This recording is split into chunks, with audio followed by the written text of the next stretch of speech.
So we have some important news in the current efforts to remove suppressors and short-barreled rifles from the NFA nationwide. The Trump DOJ continues to argue that the NFA's restrictions are valid despite the $0 tax change. This is once again another time that Pam Bondi and the DOJ have actively defended the NFA, but the plaintiffs in this case are now pushing back. So let's talk about what is happening in this critical case. Now, before we jump into this video, I want to thank the sponsor of this video, which is Silent. Now, let's face it, we all know that our phones and other electronic devices like laptops are actually just tracking devices. Big tech, government agencies, and even cyber criminals, they're all collecting our data, and they're doing that through some of our devices. That's why it's always a good option to maybe look into, Faraday bags and other options, and I highly recommend Silent. Their Faraday gear and these bags and other items you can get block all wireless signals, cellular, Wi-Fi, Bluetooth, GPS, and a lot of other signals that, government agencies, hackers, all these people use to get into your devices. I use their backpack every single day when I'm going to and from the office. I put my laptop in there, my phone in there, and then also I use it a lot when I'm going through airports or when I'm staying at hotels because, again, I want to protect those devices and I don't want people to get access to my devices, to my phone, or to my laptop. So again, if you're interested, you can protect your privacy, your freedom, and all of your family and your devices by just simply using a Faraday bag. I highly recommend Silent. You can go to silent.com/scholar and you can get 15% off and a free shipping as well on these products. Again, simply just go to slnt.com/scholar. And again, I will link that all down below in the details section and also in the pinned comment. So as I mentioned in the intro, in this video, we need to talk about what is happening right now in response to the Big Beautiful Bill and the recent $0 NFA tax change that was passed through that law. Now, if you've been following the channel for a while, you will know that HR 1 passed, and in that we only got a reduction of the NFA tax.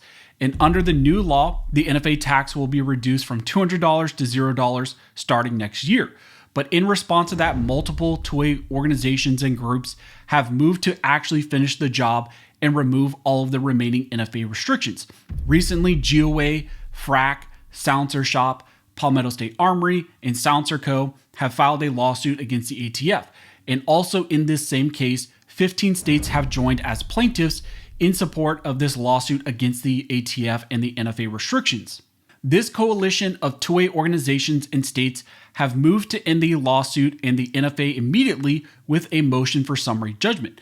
Now, recently, the Trump DOJ responded to this case, and they continue to argue that the NFA's restrictions are still valid despite the new $0 tax change. And they say that despite there being a $0 tax on SBR, suppressors, and all these items, this law still stands as valid. This is not really surprising since Bondi and the Trump DOJ have kind of now established a very firm track record of defending the NFA. But their arguments in this case are very interesting, and the plaintiffs have now responded to those, and they're pushing back against the Trump DOJ's position. Now, in this lawsuit filed by the organizations and Silencer Shop, they argue that since there is no longer a tax on these items like suppressors, SBRs, and SBSs, there is no longer a valid constitutional basis to further regulate these items under the NFA. In summary, what GOA and the other plaintiffs asked for in this case is for the court to declare that the NFA's registration and transfer requirements now on these untaxed items to be found beyond Congress's enumerated powers and that there is no longer a valid constitutional basis for these restrictions. In this case, the plaintiffs filed a motion for summary judgment to end the case sooner rather than later. Now, what this means is both sides are seeking to end the dispute as soon as possible without going to a full trial. However, the ATF and the Trump DOJ continue to defend the NFA. In their recent brief, the Trump DOJ makes multiple arguments for why the NFA should remain a valid law despite the NFA tax change. When it comes to the taxing power question, the DOJ argues that even through the Big Beautiful Bill and the recent reduction of the making and transfer taxes on these certain items, the statute still imposes what they claim is a special occupational tax on manufacturers, dealers, and importers. They state that because the challenge requirements support the enforcement and collection of that remaining tax on the industry, they believe the restrictions on those items, the items themselves, still falls within Congress's taxing powers. The brief explicitly states that registration and approval systems form this web of regulation, assisting tax enforcement and therefore is still valid. The DOJ then walks out the Commerce Clause as a basis to still uphold the NFA. The DOJ argues that the NFA regulates the interstate market for SBRs, SBSs, suppressors, and AOWs, and the brief notes that most NFA firearms are manufactured and sold through interstate commerce, and the NFA's requirements attach to all stage of that commerce. They claim it attaches to the manufacture, the distribution, the sale by dealers, and then the purchase by the individuals. The DOJ went so far as to also state that even where the conduct is purely intrastate, meaning that it stays within a single state, or maybe you're making a home-based suppressor, the DOJ argues that the regulation is still constitutional because unregistered, unregulated submarkets like home making of these items or just making them within a state and keeping them within a state creates a gap they claim is a gaping hole, and it's a gaping hole in the federal scheme, which undermines what they want to do. So that's all to say that Pam Bondi and the Trump DOJ are opposing this NFA challenge with multiple arguments. They claim that it does still align with Congress's taxing powers, that it is consistent with the Commerce Clause, and also that it does not violate the Second Amendment. Now, when it came to suppressors, the Trump DOJ relies exclusively and primarily on a recent Fifth Circuit ruling in a case called U.S. versus Peterson.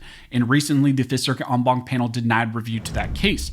Now, in that case, the Trump DOJ admitted that, and essentially admitted for the purposes of that review, that suppressors are protected arms. But the court still found that under Bruin, the NFA's restrictions operate as presumptively lawful as a shall issue licensing scheme. So they said it's similar to shall issue CCW permits, and they said that the NFA operates as shall issue, which they believe the Supreme Court allows. But as I mentioned, the plaintiffs have responded to those new DOJ arguments. The plaintiffs argue that the NFA provisions at issue are unconstitutional because they no longer rest on any valid power granted by Congress. They state that historically, courts upheld the NFA only as a tax law with its registration and approval requirements justified solely as tools to collect the making and transfer tax. And since the tax has now disappeared, the constitutional justifications also for the remaining restrictions disappear as well. The government tries to salvage the law by claiming that registration systems here support a separate occupational tax on firearms on the businesses, but the plaintiffs argue that makes no sense here because the occupational tax is a flat business fee unrelated to the individual firearms.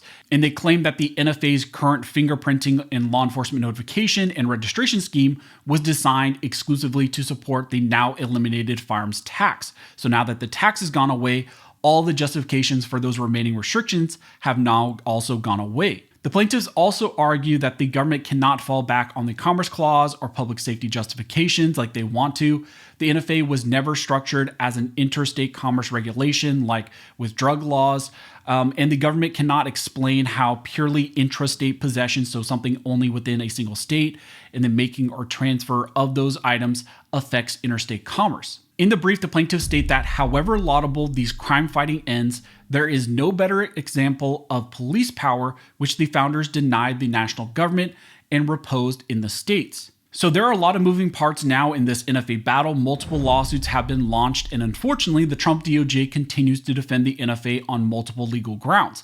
But the plaintiffs in this case are pushing back against the DOJ's current defense of the NFA and the arguments that it should still stand despite the new $0 tax change that happened in the Big Beautiful Bill. So that's what's currently going on in this critical NFA challenge. We're going to see how this develops. We saw recently that 2 NFA SBR cases were denied review by the Supreme Court.